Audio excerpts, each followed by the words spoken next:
as doctors continue to warn the system's overwhelmed. It's like a war zone. We're in a war with very limited resources. And a scramble to build makeshift morgues and field hospitals.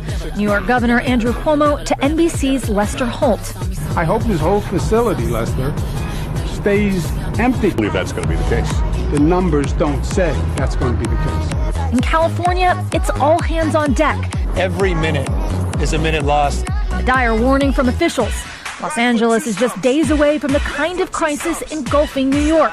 This weekend, the USNS Mercy is expected to open, providing much-needed support to non-COVID-19 patients. As impressive as this ship is, it represents only a fraction. People are dying. Of the city's needs. It has 80 ICU beds. LA officials estimate they need 3,000. New Orleans, too, emerging as a hotspot in the pandemic. NBC's Blaine Alexander. Now, with the cases here in Louisiana growing faster than anywhere else in the world, the reality is that there are just not enough tests to confirm every case.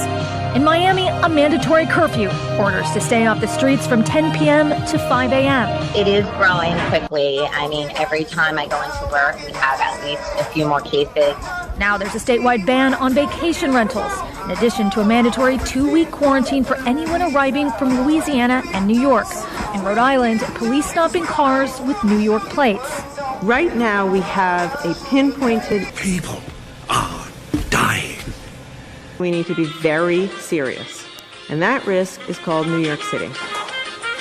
That was NBC's Aaron McLaughlin reporting. And also this morning, hospitals across the country should hopefully be getting more ventilators after President Trump, under pressure, officially invoked a little-used power of the presidency to get a major automaker to pitch in. But that automaker says they were already on it. NBC's Kelly O'Donnell is at the White House with the very latest on that. Kelly, good morning to you.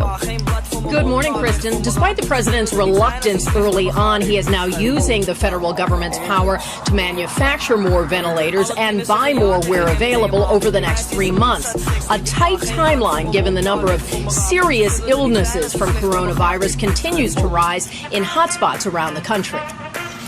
President Trump moved from talk to action on forced manufacturing of medical equipment. The ventilator is a big deal. After 9 days of discussing the Defense Production Act powers, Friday, the president finally used it when he says negotiations with General Motors to build ventilators hit a roadblock.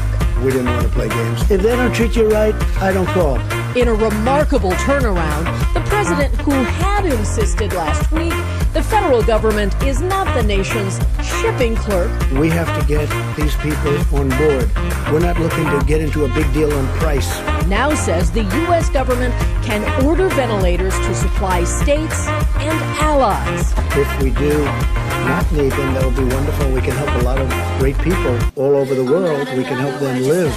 Bristling at demands and complaints from some governors, Mr. Trump made known his expectations. I want them to be appreciative. As the virus spreads and deaths climb, the president backed off his push to ease restrictions by Easter Sunday, saying he will consult medical experts. Life, then it's your safety. And if we need more time, they're not going to have a problem waiting it out. The president was surrounded by Republican leaders as he signed the largest relief package in U.S. history. Democrats were not invited to attend. I want to thank Republicans and Democrats. Today, President Trump heads to Norfolk, Virginia to send off a Navy hospital ship. NBC's Courtney Cubie. The next time the USNS Comfort is scheduled to be in port is in New York City. The 1,000 beds on this hospital ship will ease some of the burden on New York City's overwhelmed hospital system. It sends a signal when the president is able to go there and say thank you.